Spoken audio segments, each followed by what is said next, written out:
반갑습니다. 이렇게 또 자연에 나와서 예배를 드리니까 또 기분이 좀 다른 것 같아요. 그래도 감사한 건 야외 예배는 바깥에서 많이 드리잖아요. 근데 이렇게 또 좋은 건물 안에서 예배 이렇게 할 수 있고 또 우리만의 시간을 가지면서 예배할 수 있어서 너무 감사합니다. 오늘은 저는 하나님이 창조하시니라 라는 제목으로 이제 말씀을 함께 나누려고 합니다. 성경은 제일 먼저 하나님이 어떤 분이신가 라는 것을 선포하면서 시작합니다. 태초에 하나님이 천지를 창조하시니라. 하나님은 어떤 분이시죠? 창조주 하나님. 자, 그러면 이 창조주 하나님을 믿는 것은 굉장히 중요합니다. 이것을 믿지 못하는데 예수를 믿는다. 그건 믿는 게 아니에요. 그냥 종교 생활을 하는 것이지. 그렇기 때문에 이 창조주 하나님을 믿는 것이 우리 믿음의 출발입니다. 우리가 믿는 예수님도 바로 창조주 하나님이십니다. 아멘이십니까? 아멘. 자, 여기 보시면 이제 다음 장에 가서 보시면 태초에 하나님이 천지를 창조하시니라 해서 제일 중요한 단어는 제가 핑크색으로 이미 칠해놨기 때문에 하나님입니다. 주어. 하나님이. 그런데 이 하나님이라는 단어를 보니까 이게 복수로 쓰였어요. 그냥 우리나라 말에는 복수와 단수의 이 어감이 없어요. 근데 이 히브리어는 있습니다. 엘로힘 복수형인데 뭐냐면 사부일체의 하나님을 뜻하는 겁니다. 그러니까 이 창조 때부터 이미 성령님도 계셨고 예수님도 함께 계셨고 창조 사역도 함께 하셨다는 것을 의미합니다. 자, 그러면 이제 다음 장으로 넘어가서 보시면 두 번째 중요한 단어를 이 구절에서 찾는다면 창조라는 단어일 겁니다. 하나님이 창조하셨다. 근데 이 창조라는 말을, 창조하다라는 이 동사를 히브리어로 보면 재미있는 것이 특징이 있어요. 이 동사가.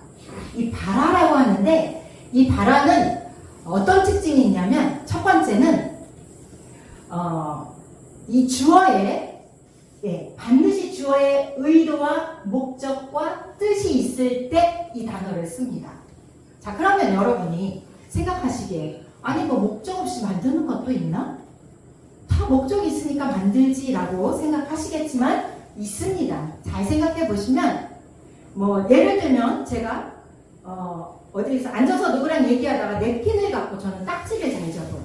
얘기하다가 그냥 무의식적으로 접는 거예요. 제가 만들긴 만들었는데 목적이 없습니다. 또 여러분이 잘 아는 포스트잇. 포스트잇은 원래 강력 접착제를 만들려고 하다가 실수로 나온 게 포스트잇이라고 해요. 그러니까 목적과 상관없는 결과물이 나온 거죠. 바로 이렇게 목적 없이 만들어지는 것도 있는데 이 바라, 창조하다 라는 원어는 반드시 주어의 의도와 목적이 있을 때만 이 단어를 씁니다. 그 다음에 더 중요한 것은 뭐냐면 이 단어는 아무것도 없는 상태에서 새롭게 만들어내다 라는 뜻을 갖고 있습니다. 그럴 때만 써요. 그렇기 때문에 성경에서 이 바라라는 말이 한 50회 정도 나옵니다. 그런데 다 하나님에게만 이 단어를 사용하고 있습니다. 자, 그러면 이제 제가 아까 말씀드린 것처럼 이 바라라는 동사는 반드시 목적이, 뜻이 있어서 만들었다고 말씀드렸죠.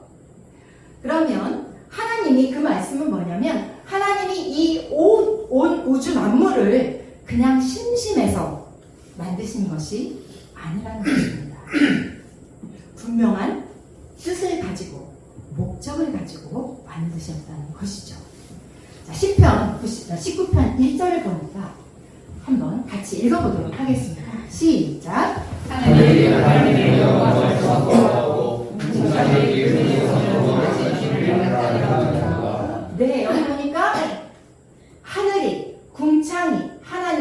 영광을 선포하고 드러낸다라고 말하고 있습니다. 시편 148편 3절에 보니까 해와 달아 그를 찬양하며 빛난 별들아 다 그를 찬양하라. 역대상에 보니까 16장 33절에 그때 숲의 나무들이 여호와 앞에서 즐거이 노래하리니. 여러분 나무들이 노래하는 거 들어보셨나요? 네, 들어보신 분도 계시고 아마 나무가 노래를 해? 라고 생각하는 분도 계실지 모르겠습니다. 이런 하늘의 해와 달, 수많은 별들, 나무들이 다 하나님을 찬양하고 예배합니다. 왜요? 이것들은 하나님이 만들었으니까. 하나님의 피조물이기 때문에 하나님을 찬양하는 건 너무나 당연한 것입니다. 피조물은 하나님을 드러내고 하나님을 찬양하고 하나님께 영광을 돌리는 것이 존재의 목적입니다. 자, 그러면 여러분 어떻게 이 자연들이 하나님께 영광을 돌릴 수 있을까요? 바로 창조 다음 장으로 이제 넘어가시면은 창조 질서에 순종하고 또 그 다음으로 눌러주시면 네 순종하면서 이제 그 질서 창조 질서를 따라가는 것 자체가 하나님의 영광을 드러내는 겁니다. 예를 들면 봄이 되면 꽃을 피죠, 그죠? 그리고 가을이 되면 열매를 저렇게 맺습니다. 그런데 만약에 나무들이 나는 도저히 잎사귀를 떨굴 수 없어, 난 못해, 고집을 부린다면 추운 겨울이 왔을 때 어떻게 될까요? 다 얼어 죽겠죠. 만약에 물고기가 난 물속에 사는 거 이제 지겨워, 좀 바꿔서 살고 싶어 하면서 땅으로 나와 산다면 죽겠죠. 몇십 초 안에 바로 죽을 것입니다. 마찬가지로 이렇게 그러니까 자연이나 동물이나 이런 모든 것들은 하나님의 삶, 정해놓은 삶의 자리, 그리고 하나님이 만들어 놓으신 창조의 질서를 따라가는 것. 바로 그것이 하나님을 드러내고 하나님을 예배하고 찬양하는 삶입니다.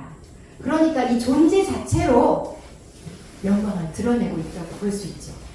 로마서 1장 20절에 보니까 창세로부터 그의 영원하신 뭐요? 능력과 신성이 그가 만드신 만물에 분명히 보여 알려졌나니. 우리가 보면 알 수 있습니다. 그런데 이걸 보면서도 깨닫지 못하는 사람은 못 깨달아요. 그런데 우리같이 하나님을 믿고 있는 사람들은 자연을 보면 하나님이 보이죠. 하나님의 그 솜씨도 보이고 하나님의 성품도 보입니다. 만물 안에 하나님이 하나님의 지문을 남겨놓으셨어요. 그래서 이따가 여러분 식사하시고 나서 이제 이렇게 자연을 보실 때 그 지문을 한번 꼼꼼하게 찾아보시기 바랍니다. 자, 그러면 성경은 하나님이 인간을 만드신 목적도 분명하게 기록을 하고 있습니다. 다음 장에 가서 보시면 이사야 43장 7절 같이 한번 읽어보도록 하겠습니다. 시작. 내가 내 영광을 위하여 창조한 자를 보게 하라. 그를 내가 지었고 그를 내가 만들었느니라. 네, 여기 보니까 내 영광을 위하여 창조한 자라고 명확하게 말씀하고 있습니다. 자, 그러면 영광을 돌린다. 여러분 이 말 너무 많이 들어봤죠? 수도 없이 들었을 겁니다. 그러면 영광을 돌린다. 그게 뭘까? 우리는 이제 연말이 되면 시상식이 있죠. 많은 여러 가지 시상식이 있는데 가끔가다 보면 어떤 연예인들이 상을 받고 나서 하는 말이 이 모든 영광을 하나님께 돌려드립니다. 라고 그렇게 말을 하죠. 우리는 그걸 보면서 마치 하나님께 영광을 돌린다는 것은 뭔가 대단한 일을 해서 사람들로부터 박수를 받을 때 말을 함으로써 하나님께 영광을 돌리는 거 그걸까? 라고 생각을 할 수도 있습니다. 물론 그것도 부분적으로 있습니다. 그러나 이 영광이라는 말을 원어적으로 살펴보면 조금 더 깊은 의미가 있는 것을 알 수가 있습니다. 자, 이 영광이라는 말은 원어로 카보드라고 하는데요. 이 뜻은 뭐냐면 무겁게 여기다, 중요하게 여기다, 가치 있게 생각하다 라는 의미를 가지고 있습니다. 그러니까 하나님께 영광을 돌린다 라는 말은 다시 말해서 무엇을 뜻하냐? 하나님의 뜻을 중요하게 생각하다. 그리고 하나님의 말씀을 무겁게 여기다. 그리고 하나님을 나의 가장 가치로 생각하는 것. 그런 삶의 태도. 그것이 바로 하나님께 영광을 돌리는 것이다. 라고 말할 수 있겠죠. 자, 그런 의미에서 저는 이 영광을 돌린다는 말을 여러 가지 각도에서 사실은 생각해 볼 수 있지만 오늘은 저는 영광을 돌린다는 말은 하나님의 주권을 인정하고 하나님의 뜻을 그 무엇보다 중요하게 생각하는 삶의 자세라는 관점에서 한번 하나님께 영광을 돌리는 것은 무엇인가를 생각해 보려고 합니다. 자, 바로 그런 삶을 살았던 인물이 성경에 있습니다. 누굴까요? 바로 다윗입니다. 이 다윗은 목동을 이제 양을 치고 있을 때 사무엘로부터 기름 부음을 받죠. 하나님이 기름 부어서 왕으로 세우십니다. 자, 그러면 여러분 생각에 왕으로 기름 부음 받았으면 이제 좀 인생이 화려하게 펼쳐져야 되잖아요. 그런데 이제부터 인생이 꼬이기 시작합니다. 이 다윗의 인생이. 이 사울 왕이 다윗을 질투해서 이제 죽이려고 쫓아다니는데 다윗은 왕이 아니라 도망자로 살게 되고 왕궁에서 사는 것이 아니라 광야 동굴에서 살게 됩니다. 언제 잡혀 죽을지 모르는 불안한 인생을 살아갑니다. 한 번은 이 다윗이 어떤 지경까지 가냐면 사울을 피해서 도망다니다 너무 두렵고 힘들어서 블레셋으로 도망가요. 블레셋으로 망명을 합니다. 근데 블레셋 하면 다윗하고 아주 연관이 가장 깊은 나라이기도 한데 누구 생각나시죠? 블레셋의 장군 골리앗. 네, 골리앗이랑 싸워서 이겼잖아요. 그러니까 다윗이 블레셋으로 망명을 하긴 했는데 불안한 거예요. 이거를 혹시라도 알고 자기를 죽이면 어떡하나. 그래서 다윗이 머리를 쓴 게 뭐냐면 미친 척을 합니다. 수염에 침을 흘리고 벽에다가 막 낙서를 하고 제정신이 아닌 것처럼. 그래서 경계심을 다 풀어버립니다. 그 정도로 다윗은 자기의 자존심, 체면 이런 걸 다 모두 버리고 그렇게 살아갑니다. 그런데 하나님은 아니죠. 이 다윗에게 사울을 죽일 수 있는 아주 절호의 기회가 딱 2번 찾아옵니다. 언제냐면 사무엘상 24장에 보면은 다윗이 숨어있는 동굴에 사울이 들어옵니다. 들어와서 모르고 들어온 거죠. 잠을 자고 있었어요. 이렇게. 근데 부하들이 이제 때는 이때다.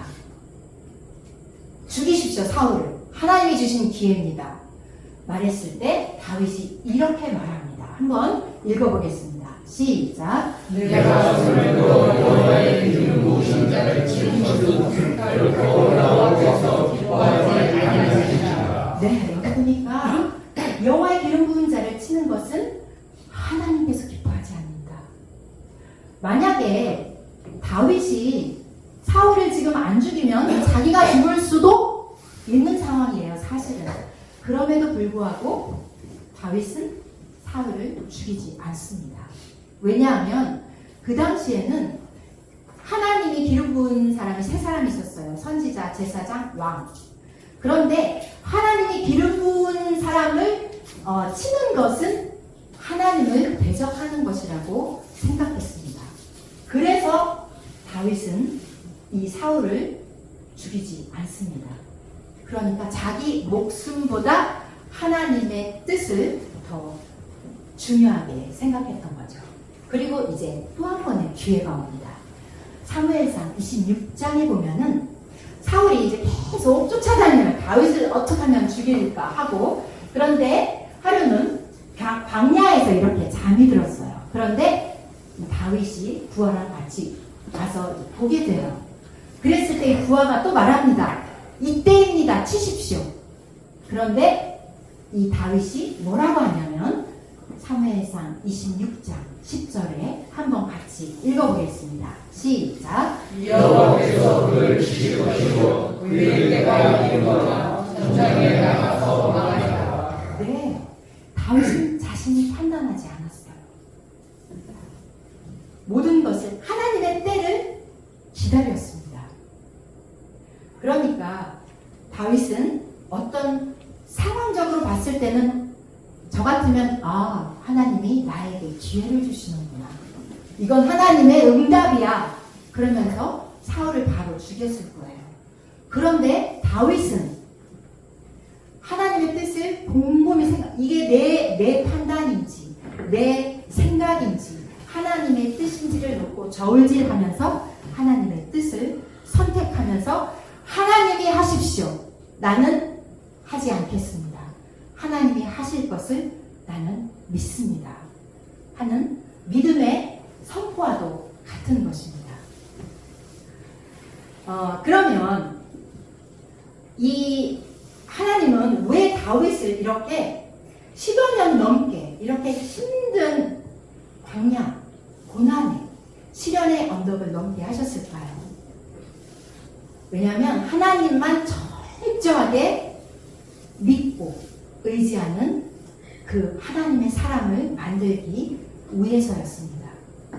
하나님이 이 다윗을 통해서 영광을 받으신 거죠. 왜냐하면 내 뜻보다, 내 생각보다, 내 상황보다 하나님의 뜻을 먼저 더 중요하게 생각했기 때문입니다. 사랑하는 여러분, 우리도 살다 보면 정도는 다르지만 크고 작은 어려움들을 만나게 됩니다. 예수를 잘 믿는데도 질병에 걸리기도 하고 경제적인 어려움을 당하기도 합니다. 그리고 어떤 사람에게, 믿었던 사람에게 배신을 당해서 마음의 상처를 입고 살기도 합니다. 그런데 야고보서 1장 2절에서 4절을 보니까 이렇게 말씀하고 있습니다. 다음 장으로 와서 보시면은 같이 한번 읽어보도록 하겠습니다. 시작. 너희가 여러 가지 시험을 당하거든 온전히 기쁘게 여겨라. 이는 너희 믿음의 시련이 인내를 만들어내는 줄 너희가 아니라. 인내를 온전히 여기라. 이는 너희로 먼저라고 여겨야 좀 더 부족하게 하려 합니다. 여기 보니까 시험이라는 말이 나오죠.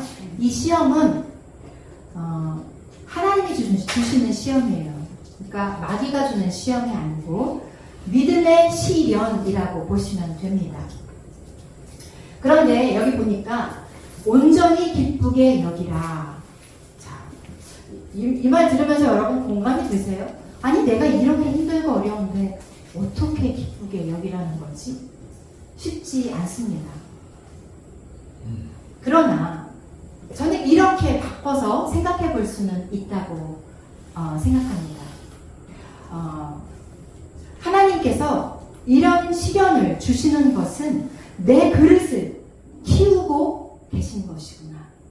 하나님께서 분명히 이 시련에 뜻이 있으셔서 나를 훈련하고 계시구나 라고 생각하는 것입니다.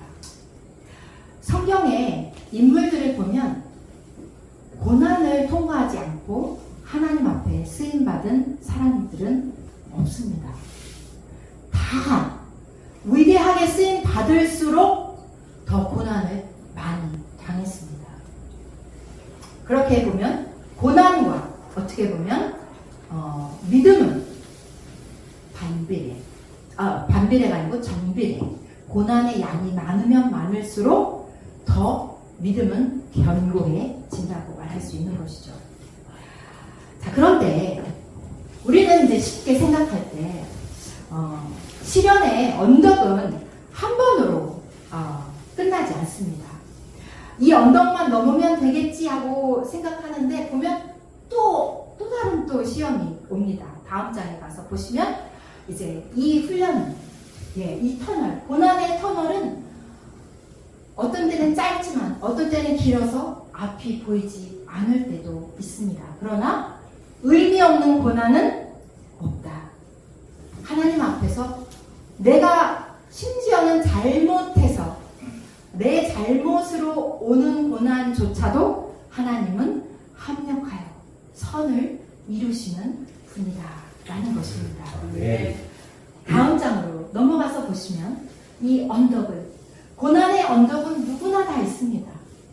그런데 이 올라가다 보면은 또 다른 산이 있고 또 다른 언덕이 있고, 그런데 이건 천국까지, 천국 갈 때까지 이렇게 쭉 연결되어 있어서 어떻게 보면 이 언덕을 올라가야 천국에 닿을 수 있다라고 말할 수도 있을 것 같습니다.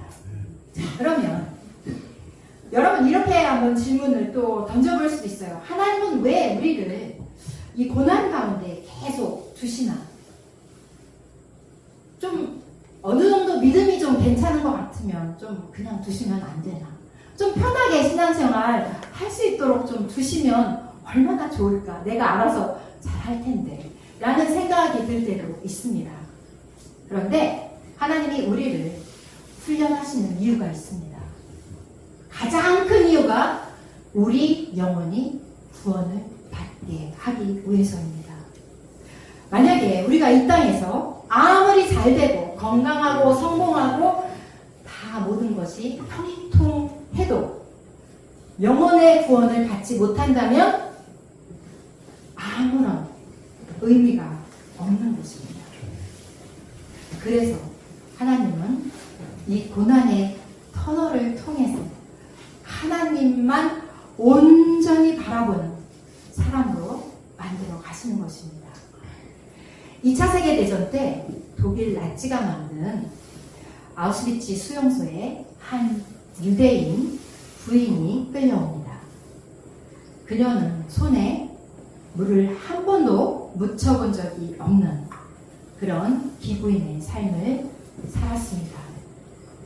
그런데 그녀가 수용소에서 이제 면담을 하는 중에 이런 고백을 했다고 해요.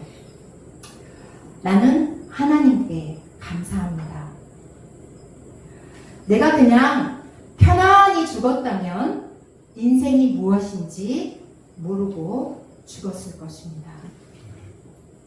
하지만 이곳에서 나는 인간이 어떤 존재인지 알게 되었습니다. 생명이 무엇인지, 그리고 인생을 어떻게 살아야 하는지 깨달았습니다. 그래서 나는 하나님께 감사합니다 라고 고백했습니다. 고난은 불필요한 껍데기를 다 벗겨내고 본질을 붙잡게 합니다. 평안할 때는 절대로 보지 못한 것을 볼 수 있는 눈을 열어주는 것이 바로 시련입니다. 말씀을 정리합니다. 하나님은 창조주이십니다. 우리는 피조물입니다. 피조물인 우리가 존재하는 목적은 하나님께 영광을 돌리기 위해서입니다.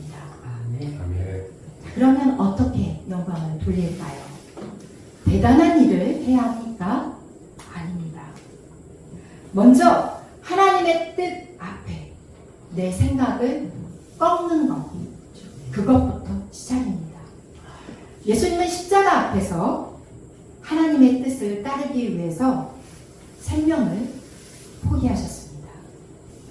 그런데 그 순종이 하나님께 가장 큰 영광이 되었습니다. 우리도 마찬가지입니다. 내 자아를 십자가에 못 박고 하나님의 뜻에 순종하고 나가려고 싸우십시오. 그러면 하나님의 영광 여러분을 통해서 드러나게 될 것입니다. 아멘. 내가 죽는다는 것은 아픔이고 고통입니다. 죽고 싶은 사람 한 사람도 없어요. 다 내가 드러나고 싶죠. 사람이 본능입니다. 어떻게 보면. 그래서 하나님은 우리를 사랑하셔서 구원하셔야 되기 때문에 시련을 통해서 우리의 자아를 죽여 가십니다. 그래서 하나님 아니면 안 됩니다 라는 고백을 받아내십니다. 시련이 오면 끝까지 버티면 모든 것이 합력하여 선을 이루시는 하나님을 신뢰하고 오히려 감사하고 나가십시오. 그러면 여러분에게 하나님이 힘을 주셔서 그 시련의 언덕을 넘어갈 수 있도록 도와주실 것입니다. 그리고 그런 여러분을 통해 하나님께서 영광을 받으실 것입니다. 저와 여러분 모두 이런 축복자가 되시기를 기도합니다. 이 시간 우리가 함께 기도했으면 좋겠습니다. 통성으로는 기도하지 않겠습니다. 이 시간은 그냥 마음으로 묵상으로 조그만 소리로 기도하시는데 하나님, 나는 하나님 앞에 영광을 돌리기 위해서 뭔가 큰 것을 하려고 생각했는데 하나님 그런 거 다 떠나서 하나님의 뜻을 내 생각보다 상황보다 먼저 둘 수 있는 그러한 믿음의 사람이 될 수 있도록, 그래서 그 삶을 통해서 다른 사람들에게 하나님의 성품을 드러내고 하나님의 영광을 돌릴 수 있는 그러한 자로 살 수 있도록 도와달라는 그러한 기도를 했으면 좋겠습니다.